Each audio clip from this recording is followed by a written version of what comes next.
electrical potential energy is equal to the final kinetic energy plus the final electric potential energy. And we know that electrical potential energy of a system of 2 point charges is given by K times QA times QB divided by R. So we can substitute the expressions for kinetic energy and for potential energy into the equation above.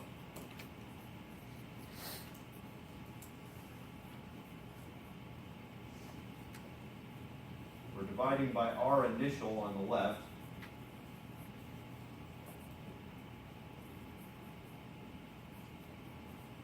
And we're dividing by R final on the right.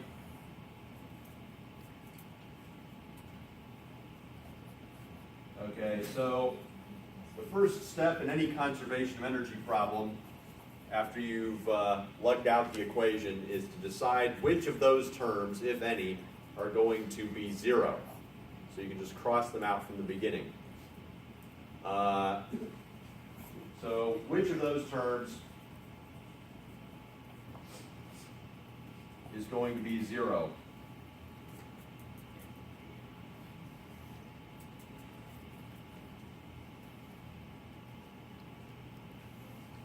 What was that?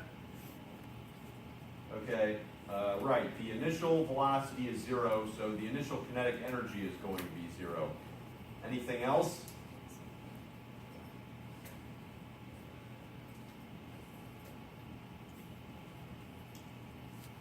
All right, no, nothing else is going to be zero. So it's time to solve for the final speed, and that is going to give us K times QA times QB over R sub I minus K times QA times QB divided by R sub F, all divided by 1/2 M. And we can express that a bit more simply by factoring out the K, QA, QB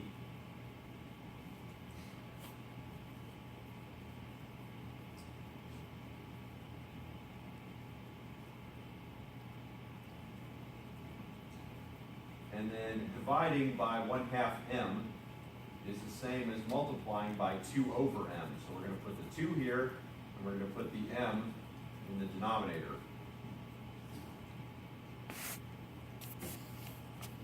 And then I forgot, we have to take the square root.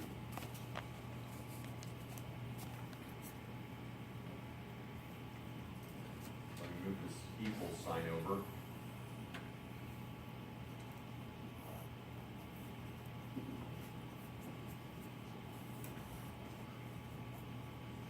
Okay, and I'm running out of room, so let me bring this back here.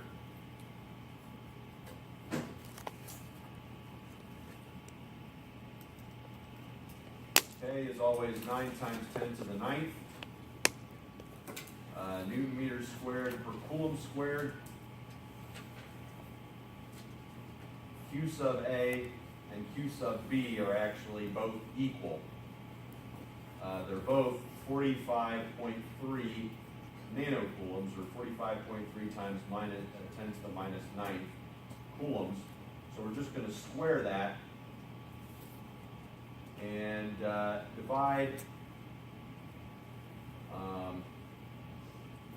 by their common mass of 3 times 10 to the minus 9 kilograms. And then we're going to take that and multiply 1 over the, what is R sub I?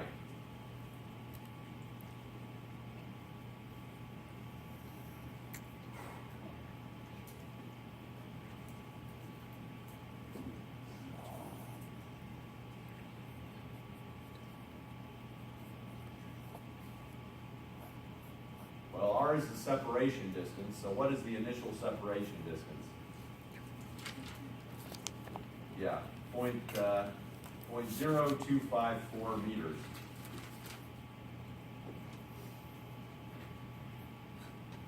And then we subtract from that 1 over the final separation distance, which is 0.0368 meters.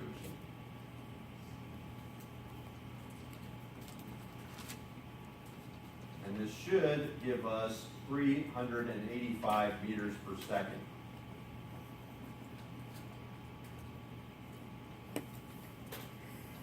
However,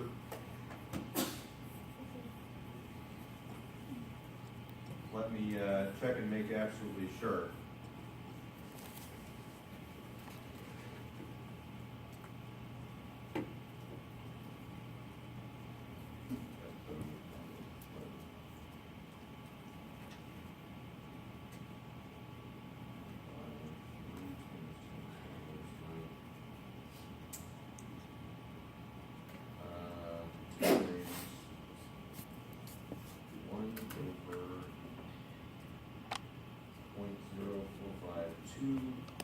Or 0.0254 minus 1 divided by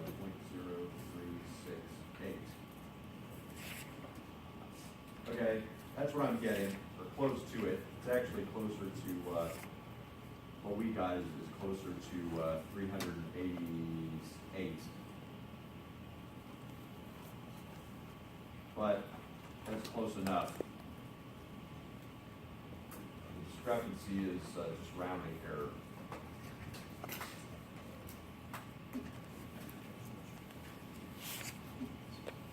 So when you have charges moving at particular speeds, you know that must be a conservation of energy problem.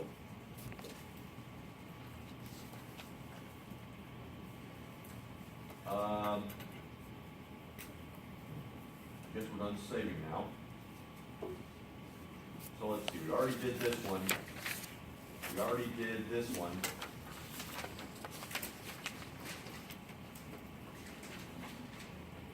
We already did that one. Already did, well, we didn't do that one. But, let's just skip it for now. Let's just skip it forever.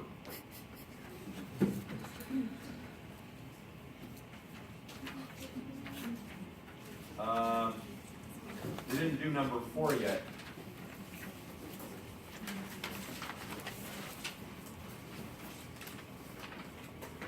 Okay, number 4 as a square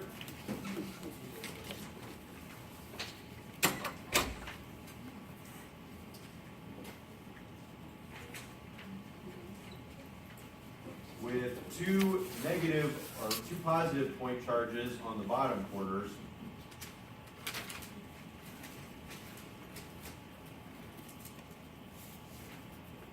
And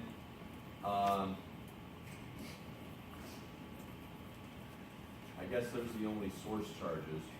What? Oh, wait a minute. Oh, negative charges on the top corners. So I'll make those blue.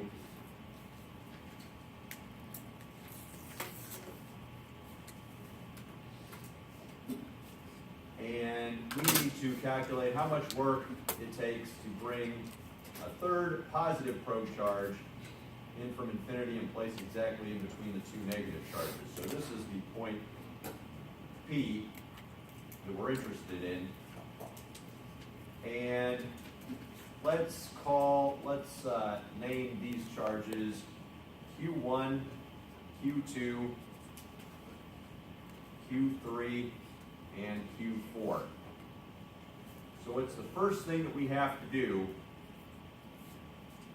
in this problem to calculate the amount of work it takes to bring the third charge in from infinity?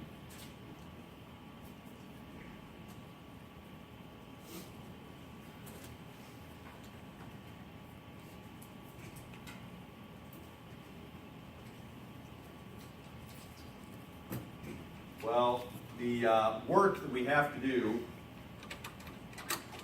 to bring our probe charge in from infinity and place it here is just going to be equal to the potential energy that it has there. And the potential energy that it has there is just equal to the probe charge that we place there multiplied by the electric potential at that point. So the first thing that we have to do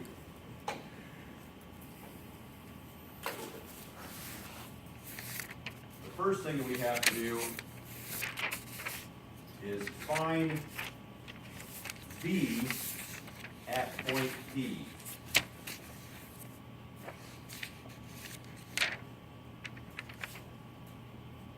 So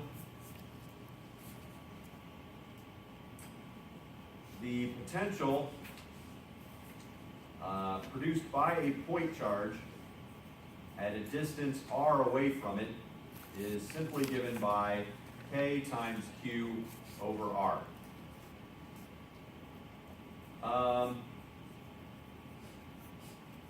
Now, is potential a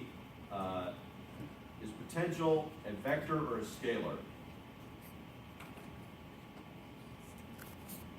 The vector? Maybe. Are we all agreed that potential is a vector?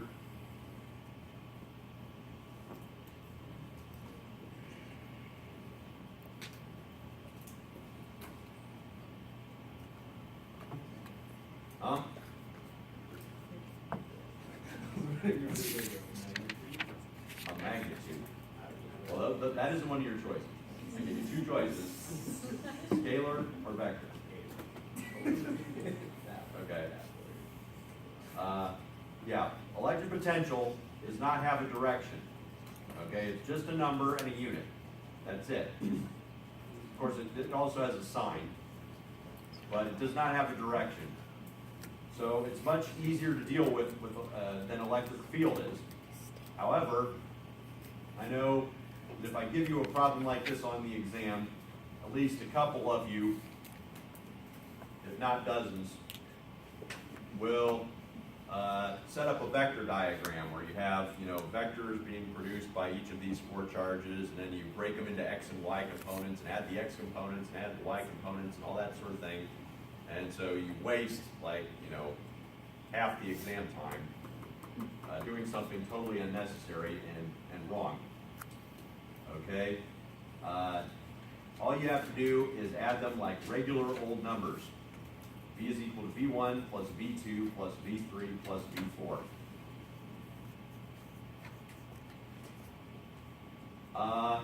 And so this is going to be K times Q1 over R1 plus K times Q2 over R2 plus K times Q3 over R3 plus K times Q4 over R4. And of course, we can factor out the K. So let's go ahead and do that. This will be K times Q1 over R1 plus, well, actually, no, I guess we can't factor out the charge because it's not the same for all of them. But, so yeah, let's just factor out the K by itself.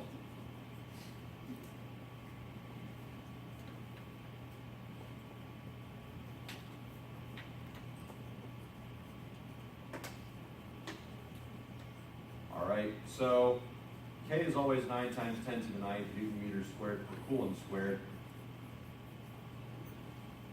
Q1, we know, is positive, or rather negative, 10 times 10 to the minus 9th coulombs. What is R1?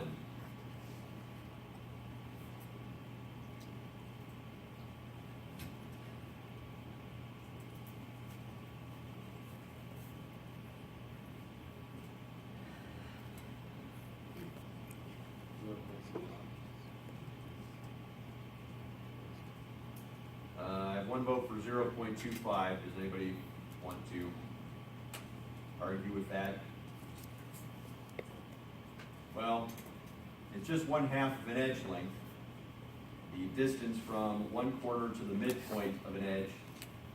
So that will be 0.25 meters. So would you not be able to factor out R? Well, are all the R's the same for all 4 charges? Yeah, we can't factor out the R because not all 4 R's are the same. Now Q2 is the same as Q1, negative 10 times 10 to the minus 9 coulombs, but is R2 the same as R1?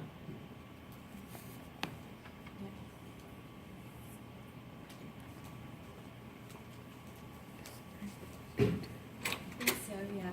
Okay, yes it is.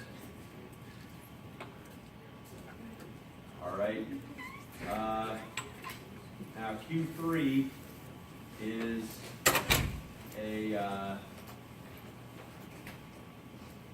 Q3 is a positive charge. That's positive 10 times 10 to the minus 9 coulombs. And, well, I don't need the parentheses. What is R3?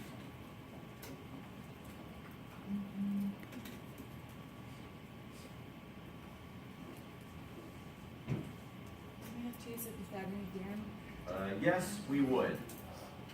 Okay, R3 is the hypotenuse of this right triangle.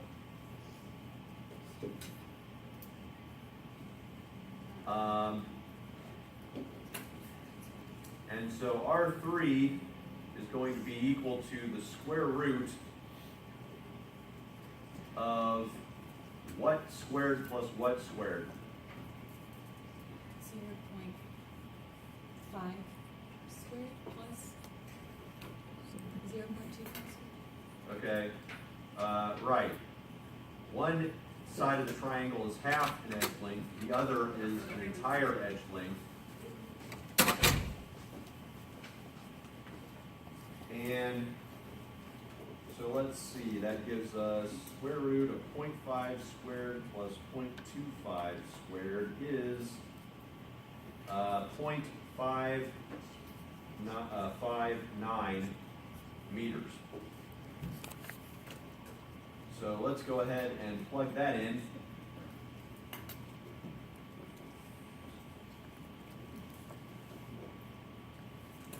And let's see, we've got 9 times 10 to the 9th times negative 20 times 10 to the negative 9th.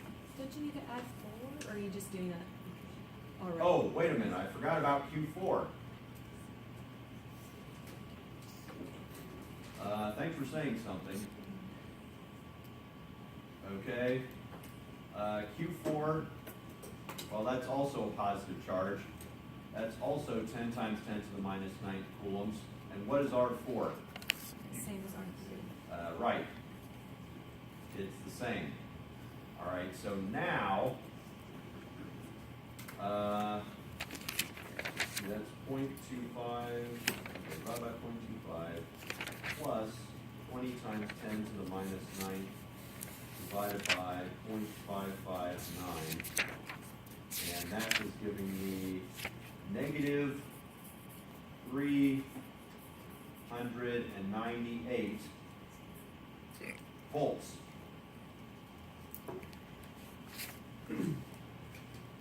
So now that I have the potential at point P, how do I find U elect at point P?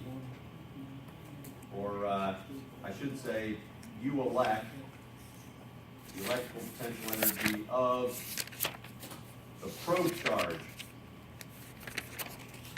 at point P.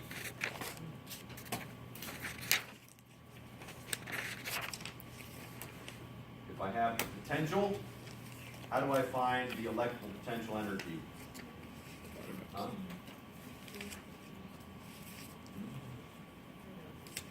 Oh, well, you can say it anyway.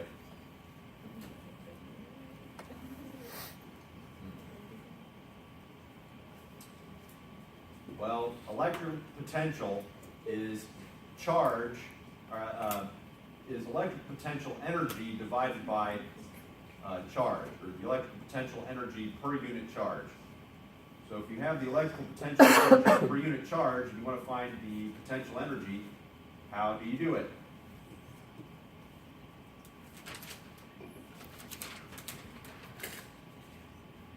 Okay, it'll just be Q probe times V. So, Q probe is 10 times 10 to the minus 9th coulombs. V is negative 398 volts. And multiplying, we're going to end up with 3.98, or negative 3.98 times 10 to the minus 8 joules. Wait a minute. No, that's not right. 10 to the minus, let me make sure.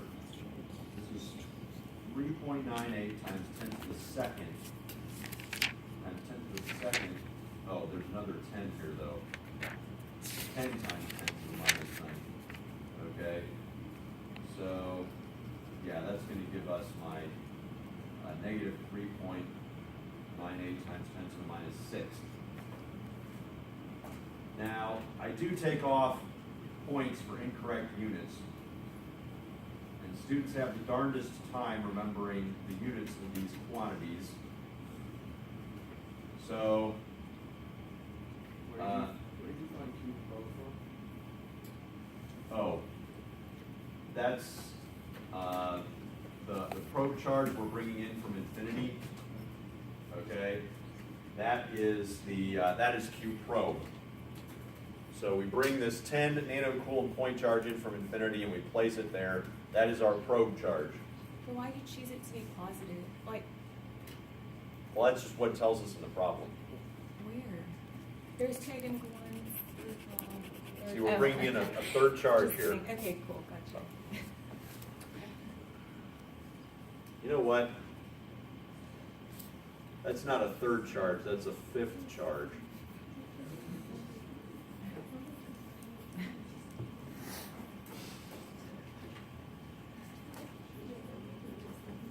Before I forget,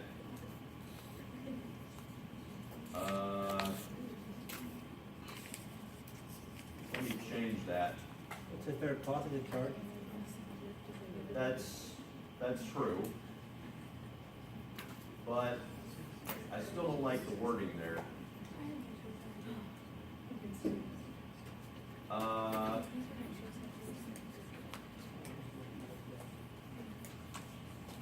So anyway, the important thing to remember here is that the work that you have to do to bring the probe charge in from infinity and place it at a particular point is just equal to the probe charge multiplied by the electric potential at that point.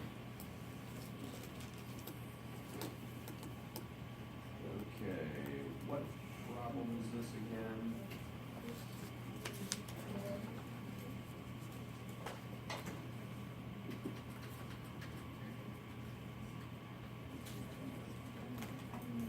Oh, wait a minute. I see what I meant. Well, I guess it's, yeah, all right. I guess it's not really wrong. I guess it depends on how you interpret it. I'll just leave it as a third.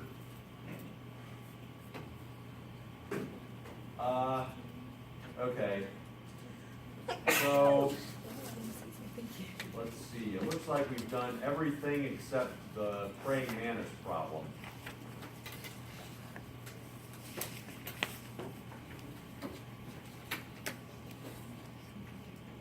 Are there any Kung Fu experts in here who can help us with this?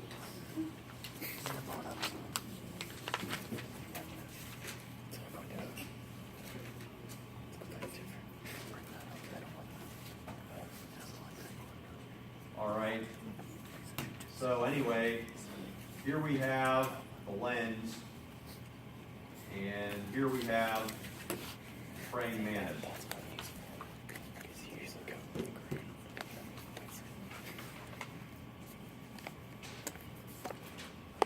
Pretty good, huh?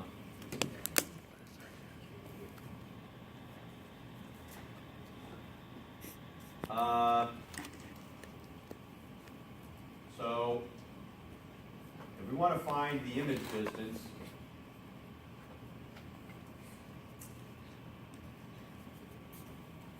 what equation do we need? Yes, the lens equation. 1 over s plus 1 over s prime is equal to 1 over f.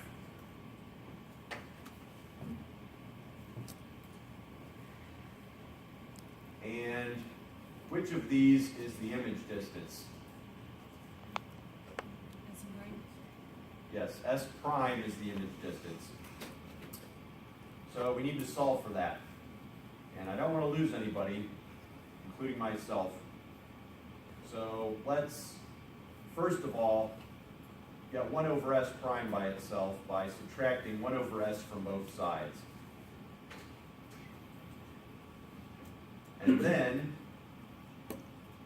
all we have to do to get s prime by itself on the left-hand side is flip everything over. So this becomes 1 over f minus 1 over s. So what is f?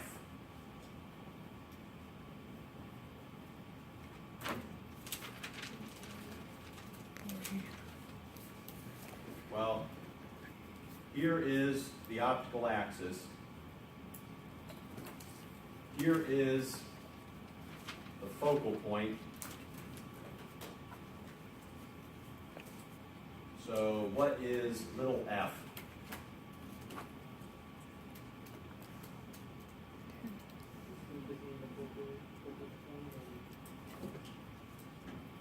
What was that? Yes. Sort of.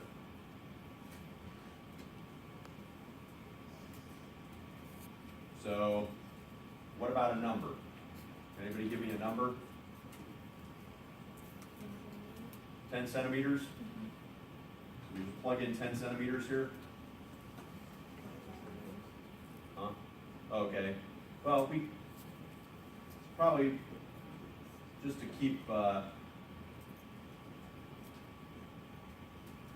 hold on to the habit, we should probably put 0.1 meters, convert everything to standard units. But is everybody okay with that value? Yeah. Well, this is a diverging lens. Right. For a diverging lens, the image, or the focal length by definition is negative. All right. So the focal length is not exactly equal to the distance between the focal point and the lens plane. It's the negative of that distance. So this should actually be negative 0.1 meters. And then what is S? 0.2, okay. Right, that's the distance between the praying mantis and the lens. And hopefully this will give us negative 0.0667 meters.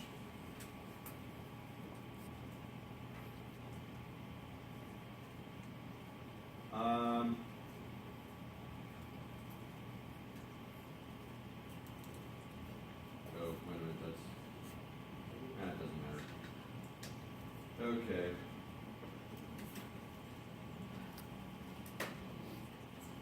Yeah, that does give us the right answer.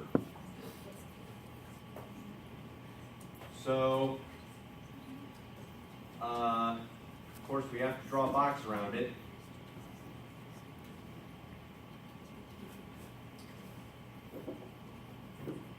Now, in part B, we need to calculate the magnification. Magnification is M, and it's given by negative S prime over S. All right. We just calculated S prime, so negative S prime is going to be positive 0.0667 meters. The object distance we said was 0.2 meters. And that should be 0.333.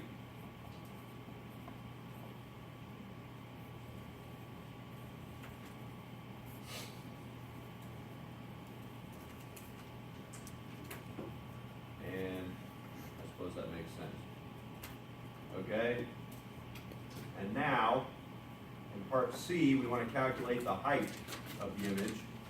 For that, we use our other formula for magnification, which is really actually more of a definition, which is h prime over h, plus or minus.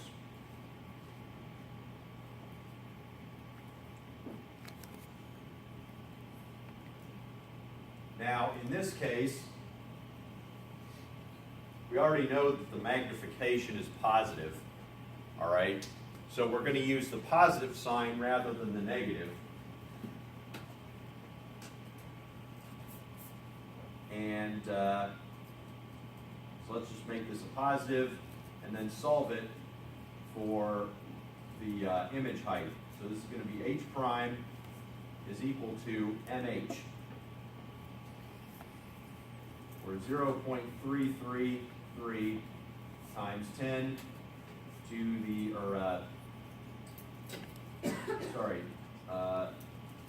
h is just the height of the actual object, which is 9.00 centimeters or 0.09 meters.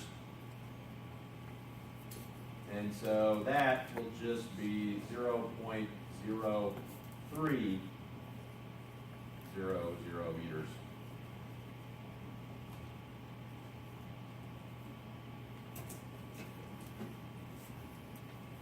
And then finally, is the image virtual or real? Okay, I heard a couple of votes for virtual. How do you know it's virtual?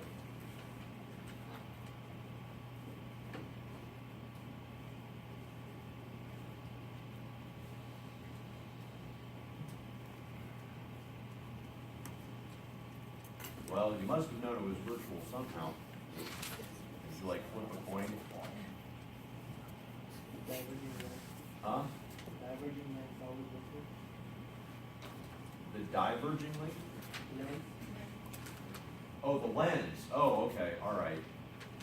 Yeah, that's one way of proving it, because this is a diverging lens. A diverging lens always produces a virtual image. There's another way of proving it. We can also say it's because the image distance is negative. Okay, the image distance is negative for a virtual image.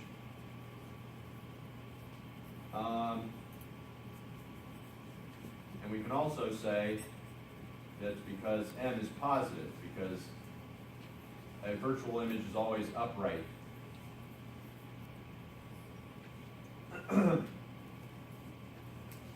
So I guess I just gave away the second part. It's upright because M is greater than 0, or because this is a diverging lens, or because S prime is less than 0.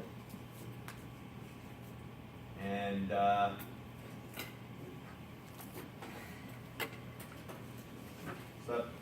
much takes care of that one. Do we have any problems left to do in the review? 5. I don't like 5. So if that's the only one we have to do, then we're going to move on to the practice problems.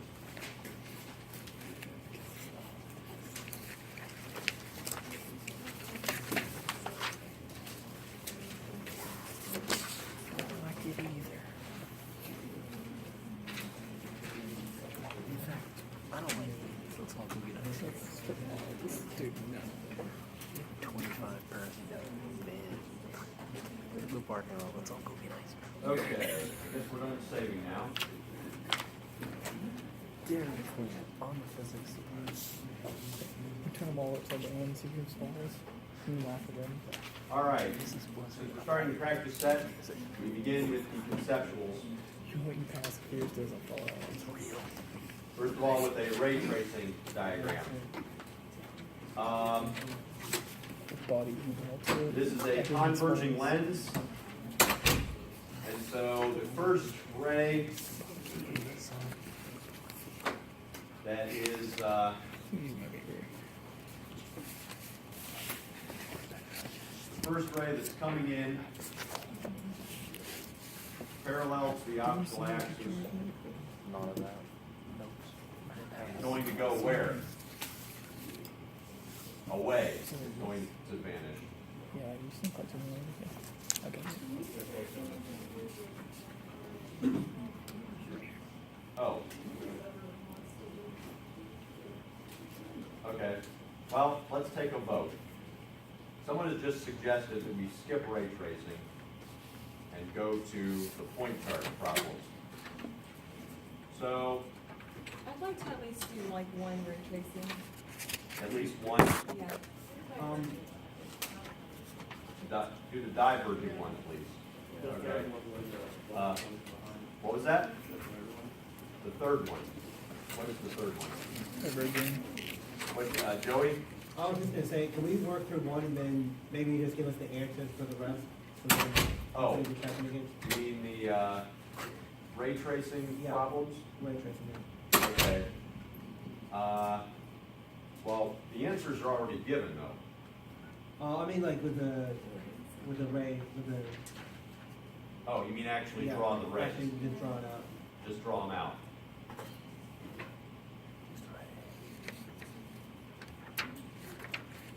Okay.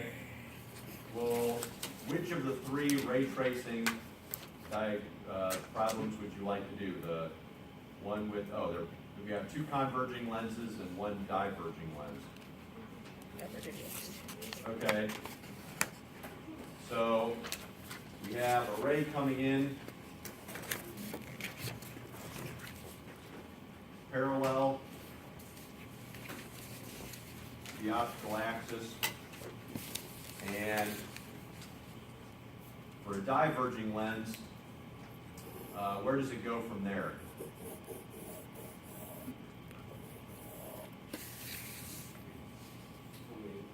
Away from what? Okay, right. The focal point right here, the near focal point. So I'm going to draw a dotted line from the focal point up to the point where the ray strikes the lens plane, and then the ray itself will do something like this. All right. The next ray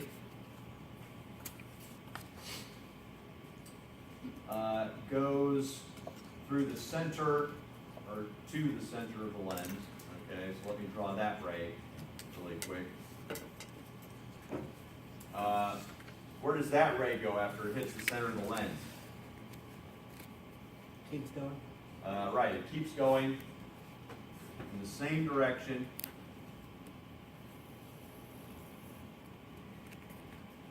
Now, it generally helps, like I said, you want to do, you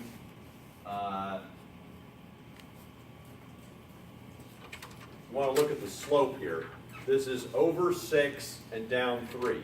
So it's going to be over another 6 and down another 3 to here. So I'll plot another point that I can use to, oh, that's not right. It's this right here, okay? I'll plot another point that I can use to draw my line.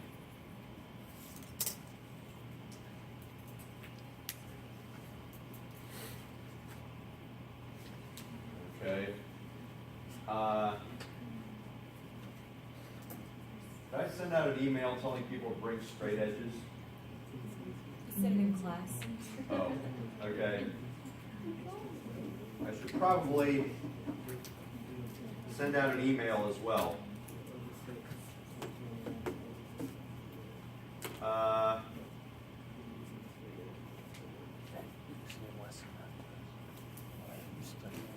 But anyway, the third ray Did he text back? heads towards, straight towards the far focal point. So that's going to go over 3, down 1, over 3, down 1. And of course, it's not going to get all the way over there, but it's going to be over 3, down 1 twice. So there's a point here, there's a point here, and I use both of those 2 points along with the tip of the arrow to draw the incoming ray. And where does that ray go? Okay, right, it has to go parallel to the opposite optical axis.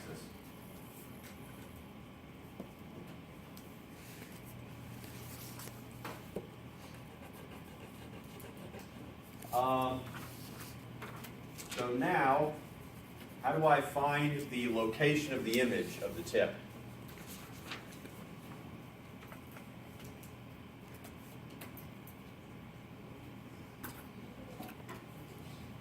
Well, the rays are never going to intersect over here because they're going away from each other.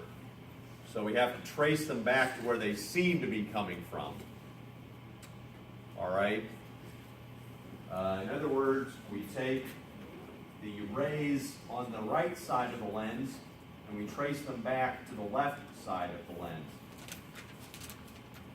which looks just like this. Okay, this ray gets traced back,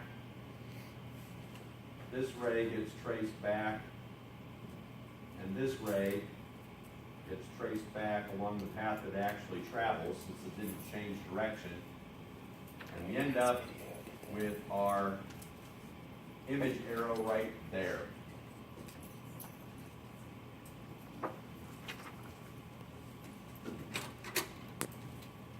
So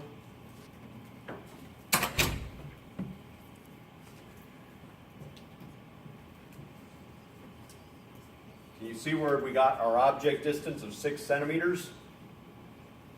That's the distance between the object and the lens plane. The image distance, notice, is negative. That's the negative of the distance between the lens plane and the image because the image is on the same side as the lens. That means it's a virtual image. And whenever the image is virtual, whenever the image is on the same side of the lens as the object, its image distance is considered to be negative. The image height, or wait a minute, the object height, okay, that's just our 3 centimeters right here.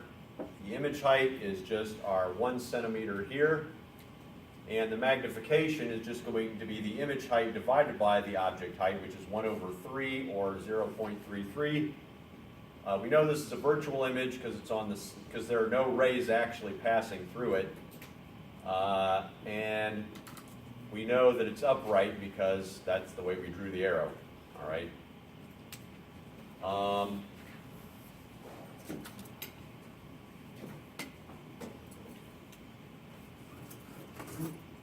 So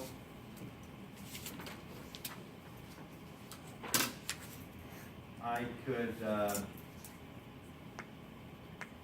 just quickly draw out the other two ray tracing diagrams, since they're a bit simpler, since they're for converging lenses. We have the ray coming in parallel to the optical axis.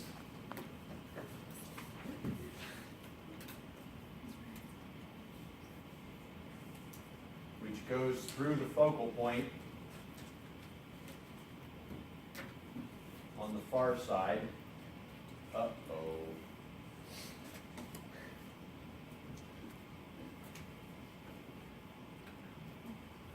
Well, I was doing pretty well there for a while.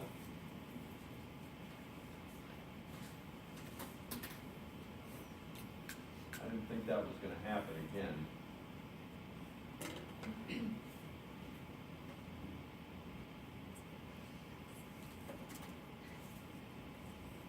Okay, so there's ray number 1, ray number 2 goes through the center, and so that is going to be, let's see, 5 down, or 2 down, 5 over. That's going to look like this.